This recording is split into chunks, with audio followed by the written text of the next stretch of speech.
একটা সামান্য এমপির ছেলে যদি তার বাবার নামের সাথে এমপি যুক্ত করে গর্বের সাথে বলতে পারে, আমি আপনি একজন নবীর সন্তান হইয়া কেন এটা বলবো না আমরা নবী আদমের সন্তান? বলেন আমরা কার সন্তান? আমরা জানি আপনাদের ভিতরে কিছু ঘুরতেছে, সেটা হলো হুজুর আগে তো এইভাবে বলেন নাই, এখন কেন নতুন করে নবী লাগান শুরু করছে? কারণ ওরা কাটাকাটি শুরু করছে, এই জন্য আমরাও বাড়ানি শুরু করছি। বলে কোথায় কাটলো?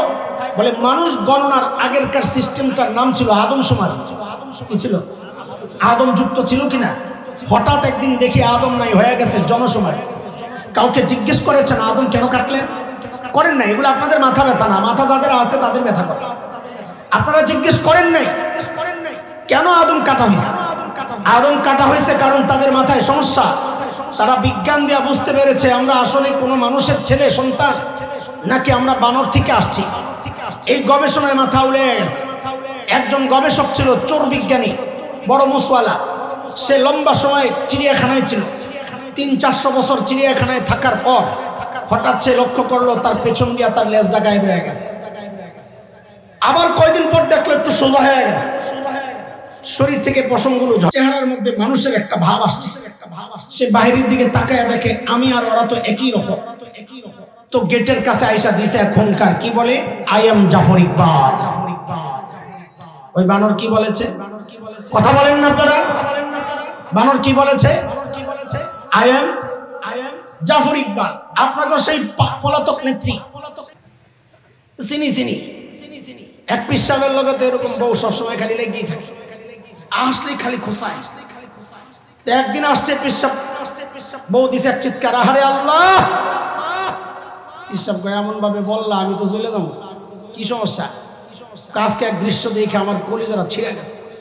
কি দেখছো? কাছে দেখছি আমাদের বাড়ির সামনে দিয়ে এক পিসাব উইরা উইরা যায়। আমার কপালে খোদায় কোন পিসাব মিলাইলো, এটা তো ল্যাংড়ায় ল্যাংড়ায় আড়ে।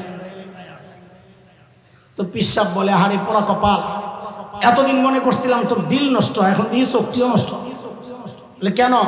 তো ভালো করে দেহস নাই ওটা যে আমি আসিলাম। এখন বউ কি বলে জানে? হায় রে খোদা, তাই তো কই ডানা একটা ভাঙ্গা কেন? স্বীকার করবো না তুমি কামেল পিস। তা আমি আপনি তাকওয়ার দাবি করি বা মনে মনে ভাবি, পাশের মানুষটা স্বীকার করে না। আর আল্লাহর নবীর সাহাবীরা নবীর কি শিক্ষা পাইছে, তারা যে মুত্তাকি, এটা আল্লাহ নিজে সাক্ষী দিচ্ছে। সুবহানাল্লাহ। নবীকে জিজ্ঞেস করলাম, ইয়া রাসূলুল্লাহ, ওই বর্বরদের নতুন পরিচয় বলেন। আল্লাহর হাবিব যেন বলে উঠলেন, রে আমার সাহাবীদেরকে তোরা বর্বর বলিস না, ওরা আর এখন বর্বর নাই। তো বলে নতুন পরিচয় বলেন না। তো নবী বলেন, খায়রুল কুরুনি করনি, ওরা এখন মানব ইতিহাসের সর্বশ্রেষ্ঠ মানুষ হয়ে গেছে। ছিল সবচাইতে, হয়ে গেল সবচাইতে ভালো। তাও স্বীকৃতি দিতেছেন কে? কে কে? এত ভালো হয়েছে, কিয়ামত পর্যন্ত যত মানুষ এই দুনিয়ায় আসবে, কেউ যদি ঈমান আনেও তো আল্লাহ বলেন তোমার ঈমান ঠিক আছে নি, এটা সাহাবীদের ঈমানের লগে মিলাইয়া দেখো। যদি মিলে তাইলে ঠিক আছে, আর নাইলে ঠিক নাই। দেখছেন কার কথা এটা?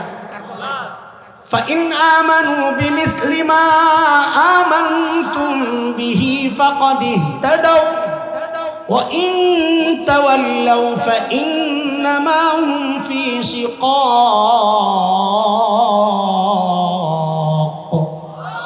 সাহাবীদের ঈমানের সাথে মিললে তোমার ঈমান ঠিক আছে, আর নাইলে ঠিক নাই।